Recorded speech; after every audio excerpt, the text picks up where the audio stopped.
Tony Khan is the face of AEW. He's not letting his stars be the face. He's not letting the stars build the company. He's trying to build the company. He's trying to do all the stuff. He's on TV all the time. He's at every media scrum from beginning to the end. He doesn't have to be.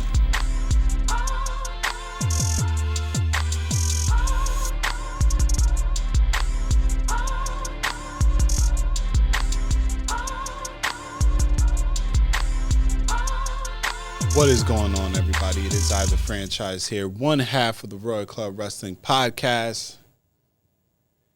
As promised, I have my notes. As I promised you guys in the beginning of the week, especially after Tuesday, I said that I will be delivering a very jam-packed episode of this here Royal Club Wrestling Podcast. Before I go any further, make sure you like, comment, subscribe, and share this here video. Make sure you subscribe to the channel. Make sure when you do subscribe, hit that notification bell so you are updated of when more content is dropping. Make sure you also follow us on RCW_podcast on Instagram and on Threads. I say all that because I have a lot to get into, and I am not going to waste any time. Let's jump right into it. Have the battle lines been drawn between WWE and AEW? I say that because, as we all know, Tuesday night was Tuesday Night Wars. AEW decided that they were going to have their show, Title Fight Tuesday, on the same night as we know NXT. NXT is always on Tuesdays. I mean, they did this because obviously Wednesday was MLB baseball. It was playoffs. So they decided that they were going to compete with NXT. Tony Khan, and I know before we go any further, I said that I was going to be very reserved and I wasn't going to bring up AEW anymore after, I think it was a CM Punk issue. But I feel like this matter right here I should address. Me and the Ace have had conversations about this, and you can only imagine that we were going back and forth about it. He has his opinion and I have mine. I feel those, and I told him because he made a comment about how AEW, it might be over for AEW because you declared war against WWE and you made these statements about, Triple H, or you made these statements about Undertaker and John Cena. And that was the tweet that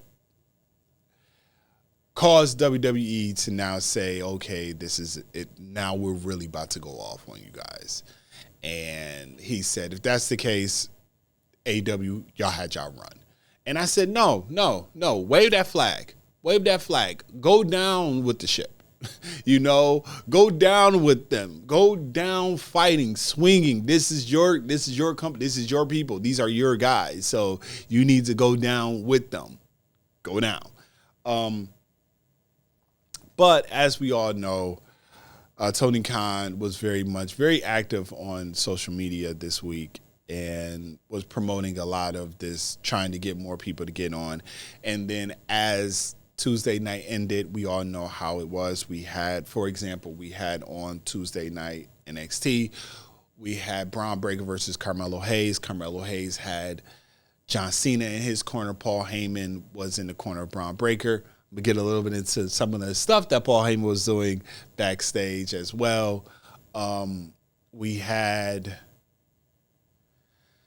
LA Knight. He was there. He served as the special referee for Dominic Mysterio's match against the NXT champion Dragunov. Undertaker made an appearance after the conclusion of Braun Breaker versus Carmelo Hayes.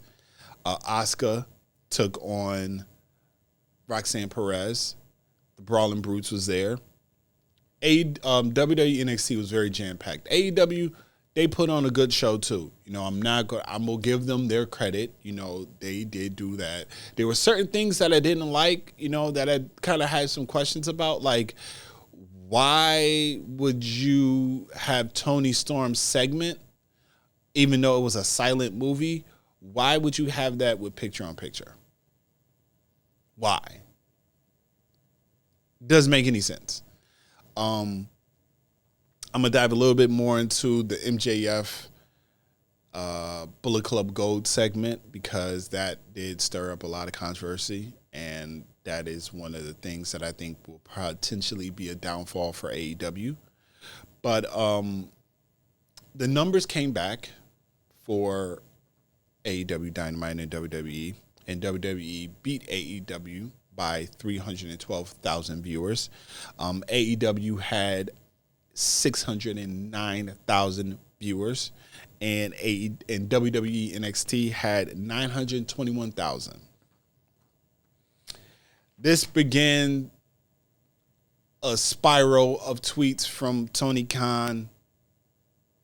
You can see it all right here. The one tweet that I want to talk about that really disturbed me was the tweet about the year. It's been 1 year since his mother had her, Mayo Clinic saved his mother.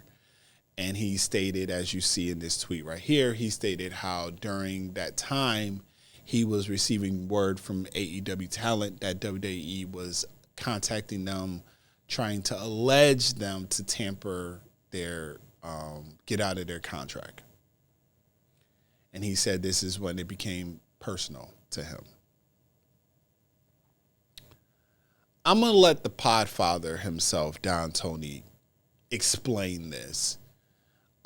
Because he breaks it down and he brings up certain dates. And I'll give y'all my thoughts right after.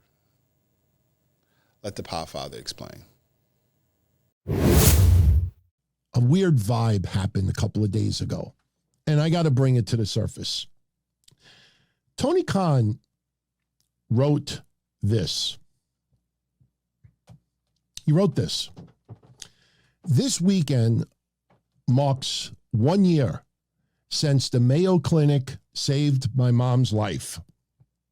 During her ordeal, AEW talent came to me alleging WWE tampering, inducing them to break their contracts. I'll never forget those phone calls at her bedside in the hospital. It's when business became personal for me.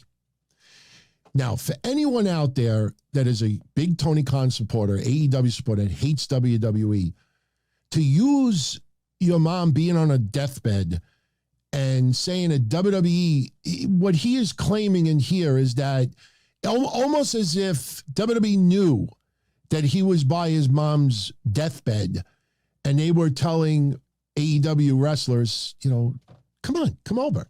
That they were calling him up. Just let this tweet sink in. You want to talk about it's the anniversary of the Mayo Clinic saving your mom's life? Beautiful. You want to put up a link so if people want to donate money for research or something like that? Beautiful. But in the same sentence, 1 year ago, my mom, her life was saved because of Mayo Clinic. And while I was at a deathbed, WWE is calling my talent, telling them to leave the company. That's when business became personal. Doesn't it seem a little strange? Doesn't it seem a little odd? Distasteful? He says 1 year ago, this weekend. So we're October 14th. 1 year ago this weekend, the Mayo Clinic saved his mom's life. During her ordeal. Now, for those that don't know, this is very important. You got to follow me with the dates and you'll get it. Trust me, I read this 3 and 4 times before I even wrote what I wrote yesterday. So when I write something, I'm pretty confident that I'm not making a mistake. She had 2 strokes. She had 2. She had one weeks earlier. She was rushed to the hospital, I think the Mayo Clinic, and they couldn't find anything. They sent her back home. She had a second stroke, and that's when her life was in dire jeopardy, and the Mayo Clinic saved her life. That is the quick synopsis for those that want to know. So she was in the hospital for a stroke, sent back home, had another one a few weeks later, very, very serious. They saved her life. That's the overview. Okay, now we talk about dates. We talk about dates. 1 year ago, William Regal. Remember William Regal asking AEW to be let out of his contract? I want to direct you to the video screen. And for those in audio only, no worries. This is Fightful from a year ago. Now remember the timeline. October 14th last year, right around that time, Tony Khan's mom, her life was saved from the Mayo Clinic. During her ordeal, from her first stroke to having her life saved, he claims WWE was doing this, and that's what made it personal. Okay. Last year, Fightful posted a recap of Tony Khan's conference call revealing that William Regal will be leaving AEW by the end of 2022. Now, I want you just to pay attention to the print that is bold, the bold print here. I got a phone call saying William Regal had approached Mega and said it was all very legitimate and valid stuff. Basically, he has a son who works in another wrestling promotion, and he really wanted us at the end of the year, when we had the option to renew his contract, he was asking that we would not. Nothing bad. We were having a great time working together, but this is an opportunity for him to go back and work in these golden years of his career with his son. Okay, no problems. Now we scroll down a little bit more. Quote, I got a message from William Regal asking if we could talk. I made time to talk to him. I went outside the hospital. I'm sitting in a park bench in front of the Mayo Clinic, and we had a very long talk. Now, I got to find the all-out remark. Let me find the all-out remark. Okay. I'm just looking on his quotes. Hold on. Let me see where I can find the all-out remark, because the all-out is what ties this all together. Hold on a second. All-out. Here we go. Okay.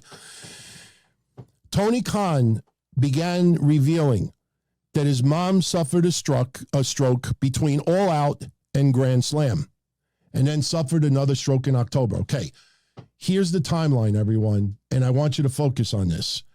She suffered a stroke between All Out and Grand Slam, and she was sent home. Okay, All Out took place on September 4th, 2022. Remember the date, September 4th, 2022. All Out was September 4th. Her first stroke was after September 4th. Grand Slam, if I remember correctly, was September 21st, right around that time. So sometime between September 4th and September 21st, his mom had her first stroke. She was sent to the hospital. They couldn't find anything. They sent her home. She had a second stroke in October, which is right about now, and the Mayo Clinic did surgery and saved her life. Okay? You follow me so far? So between September 4th and the third week in September, she had her first stroke. Remember, they sent her home. They couldn't find anything. But still, probably wasn't feeling well. So from around after September 4th to October, this is when this all happened. Okay. Now, I show you this. Backstage news on AEW's response to alleged contract tampering by WWE. Look at the date. This date is August 24th. Not only that, Fightful, if you're a paid member, Fightful reported this several weeks before August 24th. This is when Mega And WWE told WWE Stephanie McMahon and Nick Khan, remember the famous words, knock it off. This week of August 24th, Tony Khan had a meeting with AEW talent addressing WWE alleged contract tampering. His mom didn't have her first stroke until a few weeks later.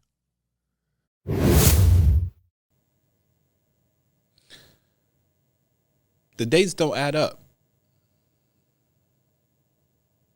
The news of the WWE tampering with the AEW was in August.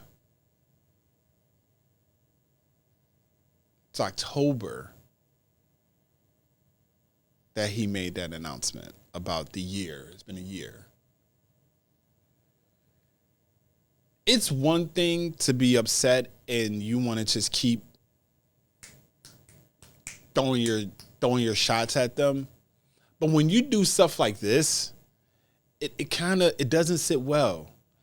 It does not sit well. It makes you look very immature. It makes you look like a child. And it's just I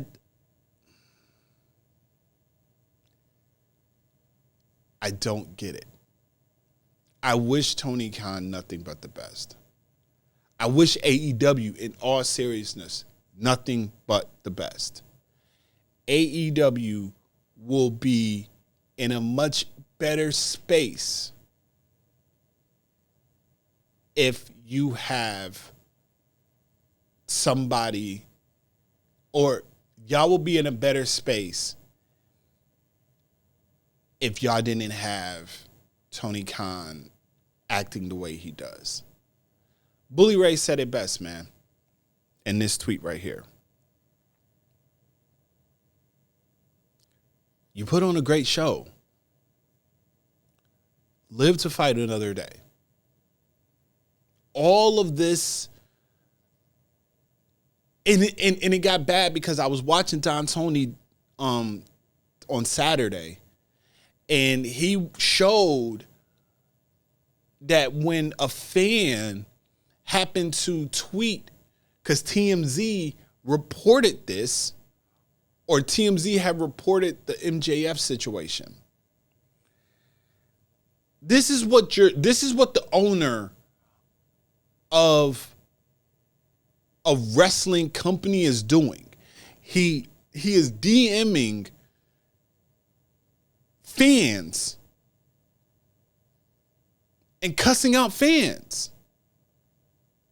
This is what he's doing. You would never see a Triple H do this. You would never see a Vince McMahon do this. You would never see even, hell, Eric Bischoff, Vince Russo. They would never do something like this. But now you have Tony Khan, who is a billionaire, who basically is being a kid. It's like when you give a kid the responsibility to like own something, and then they just don't know how to handle it. Speaking of Vince Russo said this in regards to Tony Khan, and I agree with him cold-heartedly. Listen to what Vince Russo had to say. And I think my opinions can shed some light on that. Why? Because I've been in the industry since 1991. I've worked for the 3 largest companies in the industry. I've been at the very tippity top of the industry. I still watch product. I still keep my finger on the pulse. I know what's going on. And that's why I feel, Tony, I'm talking to you because I'm going to tell you a lot of things, man, that your talent will not tell you, but that they're thinking and they're feeling. And the reason why they won't tell you makes all the sense in the world, bro. You're signing their paychecks. So professional wrestlers, at the end of the day, bro, it's about the paycheck.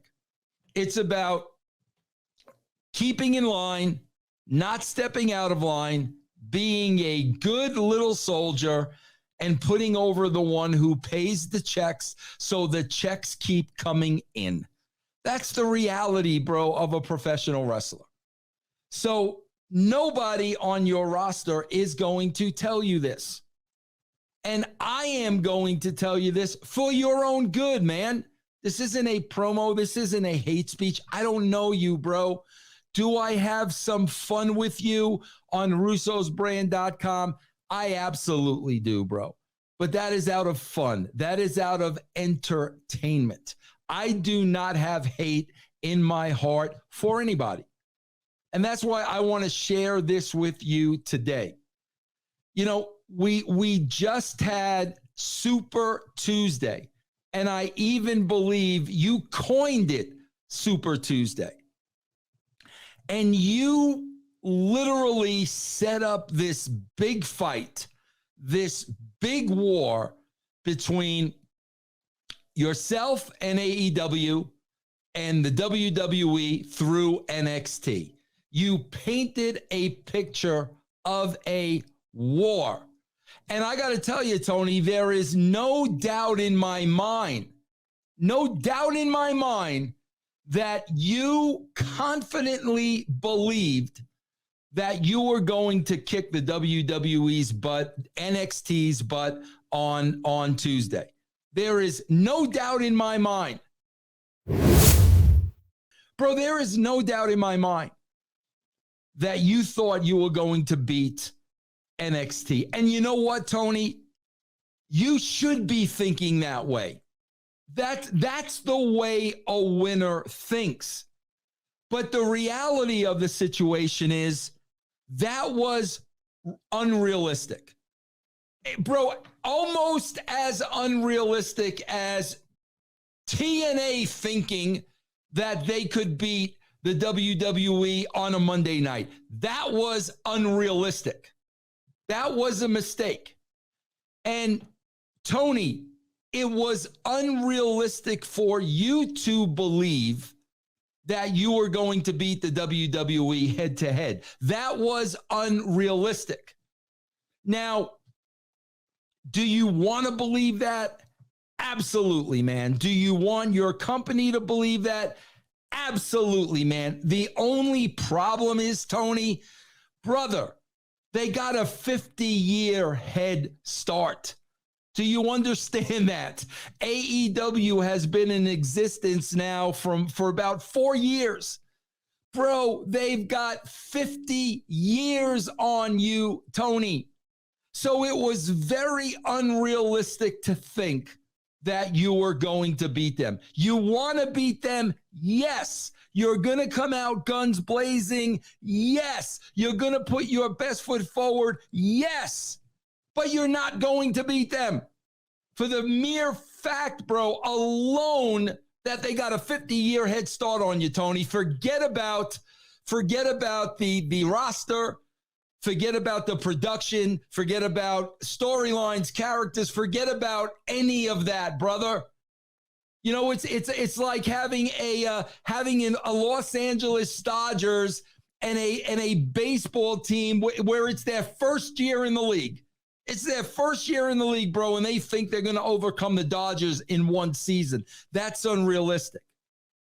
And the problem is you went public with this. You went as far, bro, as to call Triple H a bald a-hole. Then you're on the Dan Le Batard show.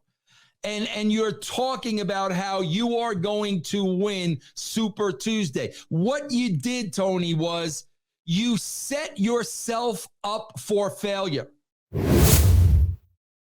But as I sit here on the sidelines and I watch you, what I'm afraid of is you're not learning from these mistakes. And I firmly believe, I don't care how much money you have. I really don't. And Tony, I will never know what it is to be a billionaire. God bless you, man. God bless your dad, all the hard work of your family, all the sacrifices. I will never know what it is to have $1 billion. But I do know this. When you continue to repeat mistakes over and over again, it is going to catch up with you. It always does. I saw it happen to Dixie Carter. It is going to happen because repeating mistakes has nothing to do with how much money you got in your bank account, bro. It's got to do with not learning. And Tony, what you have done is you have made yourself the face of AEW. You have done that. Vince McMahon was never the face of the WWE. And if Triple H takes over, I promise you, Triple H will never be the face of the WWE. Ted Turner was not the face of TBS. Dixie Carter was not the face of TNA. You have made yourself the face of AEW. You have put yourself ahead of the talent. So as you see, I will compare what he said to, for all the hip hop heads out there, it is like when Bad Boy and Death Row was going at it, and the Source Awards, when Suge Knight said, if you want to be a part of something and don't have to worry about the CEO, the boss being all up in the videos, all on TV, dancing, come over to Death Row. Tony Khan is the face of AEW. He's not letting his stars be the face. He's not letting the stars build the company. He's trying to build the company. He's trying to do all the stuff. He's on TV all the time. He's at every media scrum from beginning to the end. He doesn't have to be. He doesn't have to be. Have it be like WWE does it with their media scrum. How they do it, they have 3 or 4 people, and then Triple H comes out at the end. And Triple H has his moments, said what he says, gives the numbers, talks about other business, but he's not the face of it. He's not sitting at everyone with every person that's up there. He's not doing that. He's not. Tony Khan needs to stop, because between these tweets that was put out and the MJF incident, you're not looking good at all. Now, for those that don't know what I'm talking about with the MJF situation, on Tuesday, MJF and Bullet Club Gold had cut a promo, was having a segment. And Juice Robinson, as I said on the Instagram page, I did a story about it. And I just said how, this is not good, especially because you do this in the week that everything is going on overseas. With Israel, Gaza, Palestine, all of them, right? And you have an anti-Semitic segment, promo. And you do it the week of all this is going on. And as I said, Tony Khan went at somebody on Twitter in a DM because they tweeted about it, because TMZ tweeted about it, because TMZ covered it, and TMZ is reporting that a lot of people outside of the wrestling world took offense to this. Then MJF released a statement, and he starts the statement off by Muhammad Hassan played the role of an evil Muslim terrorist. Now, I brought this up too on the story, but I mentioned how what was the end result of Muhammad Hassan. Now, the role that Muhammad Hassan played in the WWE was 3 to 4 years after 9/11, and they still fired him after the segment that he did with The Undertaker, where he did like a terrorist type of attack on. He did that. And they let him go after that. And he's never really been the same after that. That was 3 to 4 years after 9/11. Y'all decide to do this the week of what's going on overseas. And MJF is basically saying, like, I'm trying to be a teacher. I'm trying to teach this. Let this be a lesson and all this other stuff. Listen, no. I hope that this is not the beginning of the end for AEW. I hope that these two events that have taken place this past week is not going to be the beginning of the downfall of AEW. Screw the fact that you want to sit there and you want to declare battle or war against WWE by taking your little shots at them. You sit there and you do that. That will cause more damage than any type of thing you try to do with the WWE trying to win a ratings war with them. That'll be the last thing you have to worry about. I hope and pray that Tony Khan gets his act together. Because right now, Tony Khan is acting like a petulant child. He is. He needs to do better. You're not seeing, you would never see this from them. Never. You just won't. So I'm going to digress from that because, I can go further, but I'd rather get into all the more fun and more lighthearted things. Let's have fun with this. Let's talk about the Bloodline, shall we? Let's talk about the one story that a lot of people are not talking about, and it could be the beginning stages of what we love to call long-term booking. Let's talk about it. So, on Tuesday, Paul Heyman was in NXT. Paul Heyman was seen in NXT in a video that circulated online, but nobody really, it wasn't on NXT programming, but it circulated throughout the wrestling community. Paul Heyman was seen, as you see this video right here, you see Paul Heyman, and for those that are not watching it on YouTube, the video shows Paul Heyman sitting there talking to somebody, has his phone in his hand. We all know WWE is selling now phone cases, and he has a phone case that has the Bloodline logo on there, and he happens to be like, and you see somebody look, the camera pans to the side, and you see none other than The Rock's daughter. That's right, Dwayne Johnson, Ava Ray, The Rock's daughter, who's also a part of the Bloodline. We all know that. And if y'all follow the podcast page, you've seen that on Tuesday I was going ballistic, losing my mind, because I could not believe that we are about to embark on this. I said that then. I'll say it now. I've said it in the past. My brother wants to say that. He was the first one to say it. Whoever said it, doesn't matter. It was said. If you want to make Rock Roman happen, you have to make it personal. This is bigger than a title.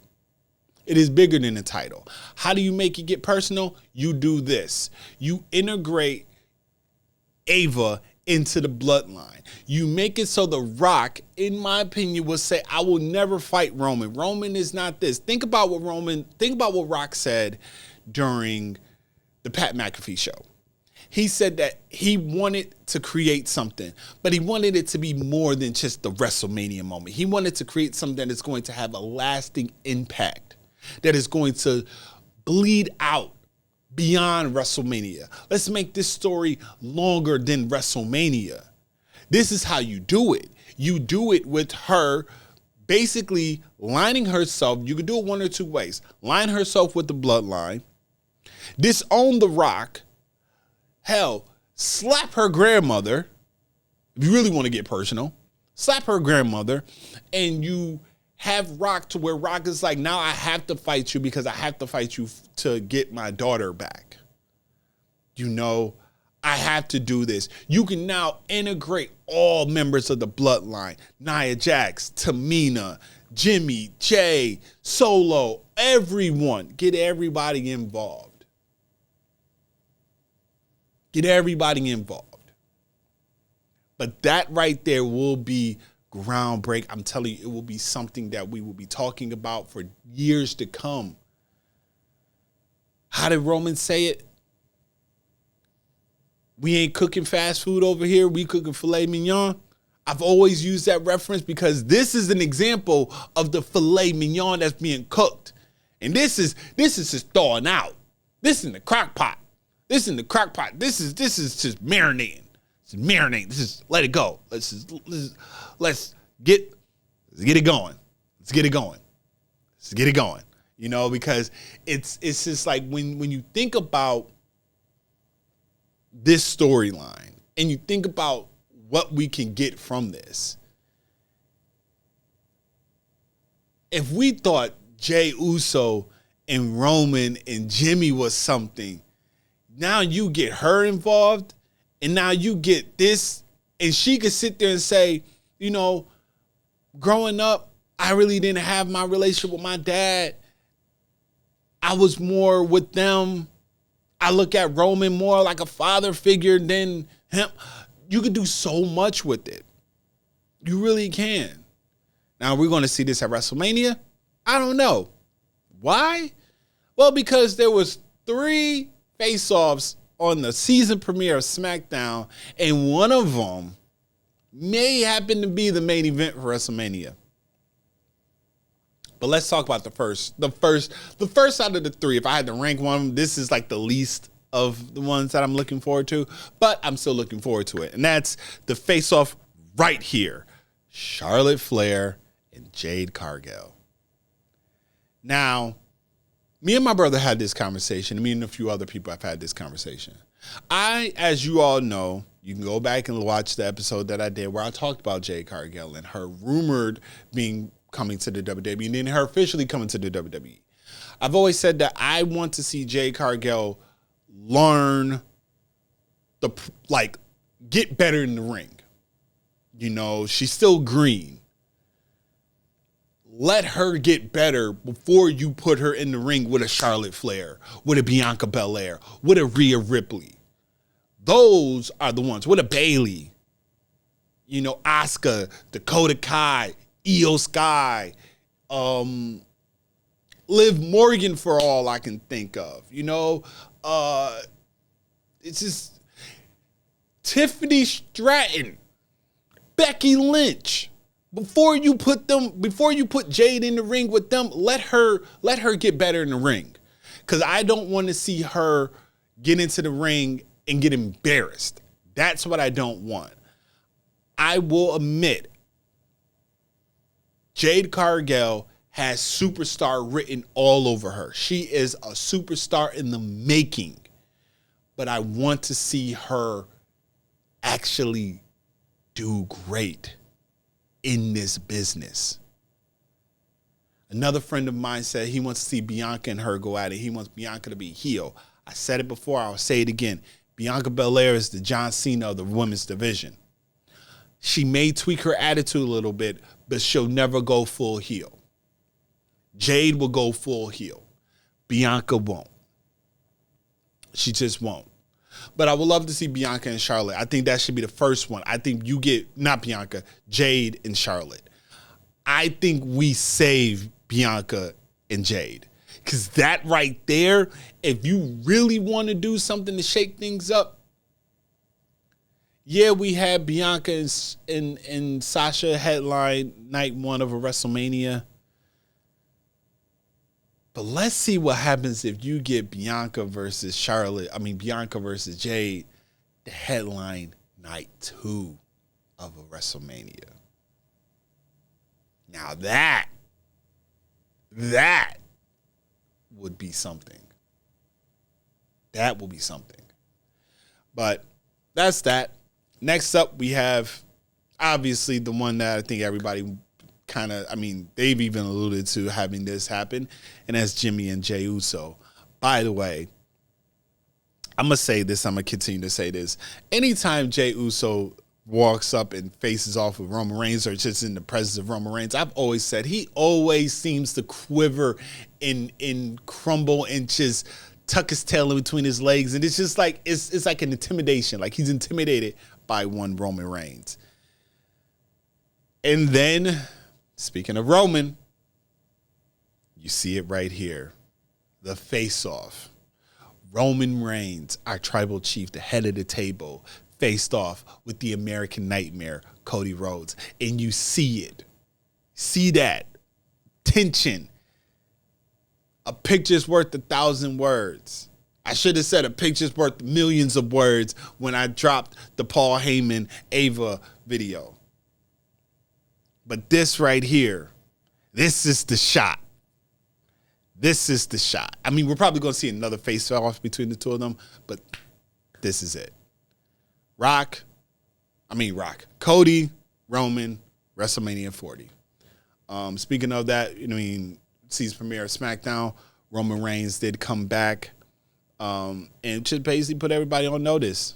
It's still his place, still his island. He's still the head of the table. We know we have potentially his next opponent is definitely going to be LA Knight. Everybody's talking about this shot right here, which I absolutely agree. I love this shot of probably the best shot of the night, probably one of the best shots I've seen in recent memory in wrestling is this shot right here of the reflection of Roman Reigns through LA Knight's glasses. We also have a new general manager.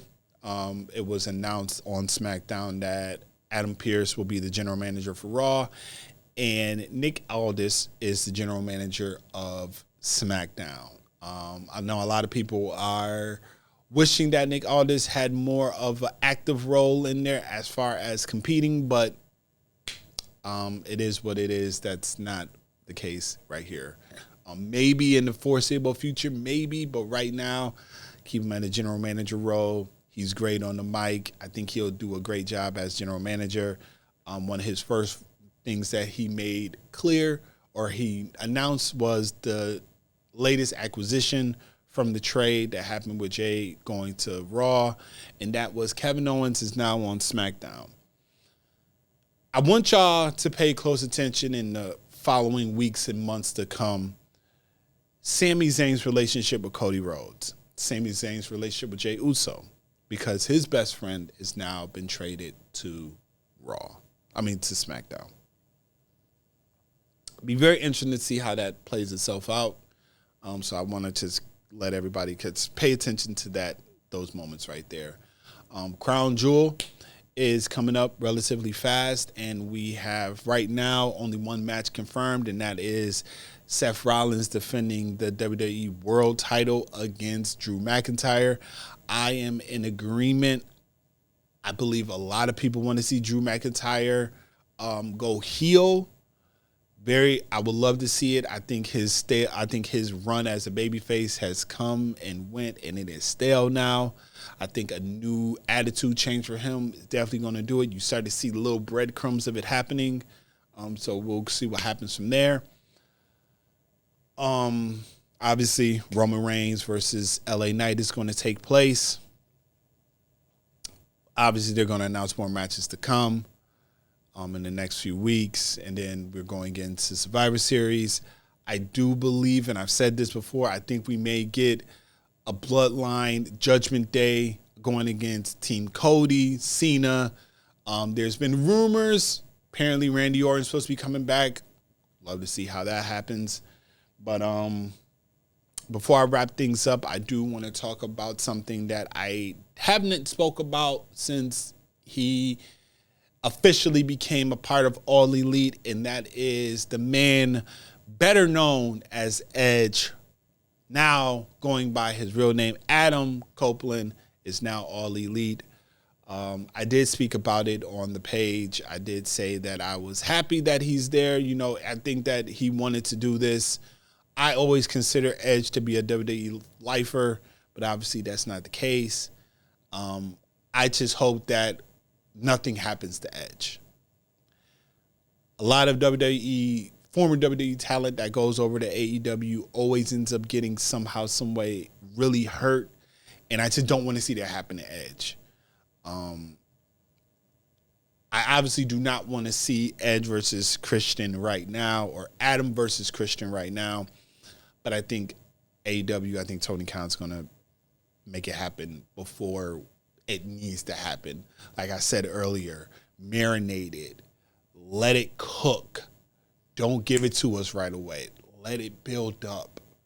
You know, you're slowly doing it now, but I think their next big event, I think they're going to let it happen. Do I think that Edge is going to be the one or going to push the needle up and make AEW more relevant? I don't think so. I don't think we're ever going to see anybody have a lasting impact like CM Punk did with AEW. And speaking of CM Punk, obviously we're getting all these different rumors and things. But as of right now, WWE has made it clear that they're not looking to bring CM Punk on board to the WWE. So we'll just have to wait and see. I do want to go back to Adam Copeland, go back to his comments, some of the comments that he made that causes the fans, the wrestling fans, to continue to push this AEW versus WWE narrative. He said that he feels like he feels more free. This is the most freedom he's felt since he was in the indie scene. I followed WWE all my life. I followed Edge since he's been in the WWE. That's all I knew was Adam Copeland in WWE, Edge in WWE. When you look back at all people's bios or biographies or documentaries and things like that, you really see their indie stuff. You didn't see none of Edge's indie stuff. You seen Edge training, but I never seen Edge's indie work. You know, not to discredit him or say that he's lying, because I would never say that. It's Edge. It's Adam. It's his career. But when you think of his career is WWE. It's WWF/WWE. You know, when you think about Samoa Joe, you think of ROH, you think of Impact Wrestling, you think of New Japan, you think of, all these different feds, you think of Adam Cole, you think of ROH, New Japan.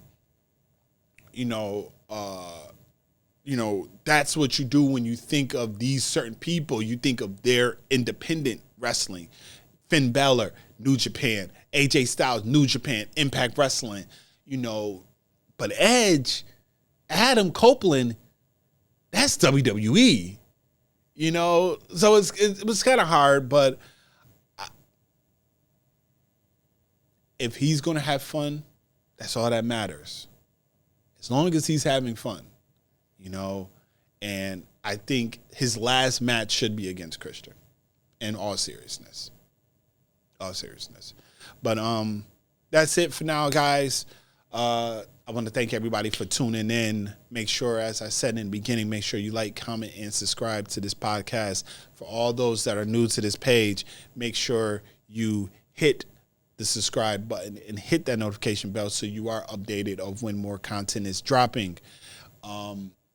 As always, I'm the franchise. Make sure you follow us on Instagram and on Threads at RCW_podcast. Make sure you follow the Ace, RCW_Ace, on his Instagram, his Royal Club Instagram page that he has up and running. I've always said it, man. I'm going to continue to say it. Hopefully we get the Ace back here so we can do more video content. But he will be doing more audio stuff. As you know, I'll always be doing video stuff. But till next time, enjoy this week of wrestling. I know Monday is the season premiere of Raw. So this video probably will be coming out before or after it. Hope you enjoy it. Hope you enjoy NXT, Dynamite, all the other wrestling stuff that's going on. Let me know what y'all think about this episode. Let me know what y'all think about the Tony Khan rants, the battle. Let me know what y'all think about the Paul Heyman, Ava Ray angle. If you had control of the pencil, how would you do it?